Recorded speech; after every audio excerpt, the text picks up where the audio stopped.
Hi friends, இன்றைக்கி நம்ம வீட்டில் குக்கரில் வந்து எவ்வளோ சூப்பராக ராகிக்களி வந்து செய்ய போகிறோங்கிறதான் பார்க்க போகிறோம். பழைய காலத்துலலாம் பார்த்திங்கன்னா தண்ணி உலையை வந்து நல்லா காய வச்சு ராகி மாவை போட்டு வரமாவையே போட்டு நல்லா 2 திடு போட்டு சூப்பராக கிளறி கட்டி இல்லாமல் நல்லா கிளறுவாங்க நம்ம பாட்டியெல்லாம் பார்த்திங்கன்னா பாட்டி காலத்தில். ஆனால் நம்மளால் வந்து அந்த மாதிரி செய்ய முடியாது. நம்ம அந்த மாதிரி போட்டு கிளறும்போது பார்த்திங்கன்னா விறகடுப்பில் வச்சு நல்லா 2 திடு போட்டு கைவிடாமல் கிளறுனா தான் அந்த மாதிரி கட்டி இல்லாமல் வரும். நாம் வந்து இந்த மாதிரி ஸ்டவ்வில் வச்சு கேஸ் அடுப்பில் வச்சு பார்த்திங்கன்னா இந்த மாதிரி கிளறும்போது வரமாவை போட்டு கிளறணும்னா கட்டி கட்டியாக எந்திரிச்சிரும், சாப்பிட்றதுக்கு நல்லா இருக்காது. இந்த மாதிரி நம்ம குக்கர்லேயே வச்சு செய்யும்போது 10 நிமிஷத்தில் செஞ்சிடலாம். வேலையே ஈஸி. நம்ம நல்லா களி வந்து நல்லா சாஃப்டாக கிடைக்குங்க.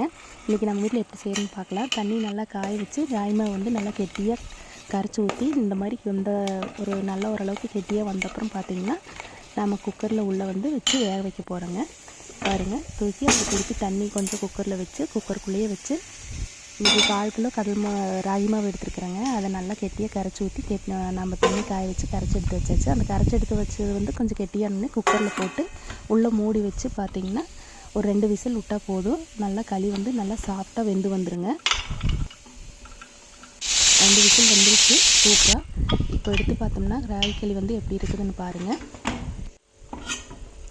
இன்றைக்கி பார்த்தீங்கன்னா இந்த வேர்த்த தண்ணியெல்லாம் பார்த்திங்கன்னா உள்ளே வராமல் இந்த தட்டிலே நின்றுக்கும். அதனால தான் மூடி போட்டு வைக்கணும். அப்புறம் பார்த்தா இந்த களி வந்து நல்லா சூடாக சூப்பராக சாப்பிட்டா ரெடி ஆகிடுச்சு பாருங்கள்.